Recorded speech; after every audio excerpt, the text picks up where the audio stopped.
Most people work their whole life, but still struggle with money. So what do rich people know that others don't?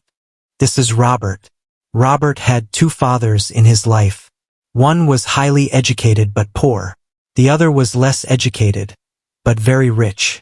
Poor dad believed in the traditional path. Study hard, get a good job, and work for money. But every month the same thing happened. Money came in, and money went out. This cycle is called the rat race.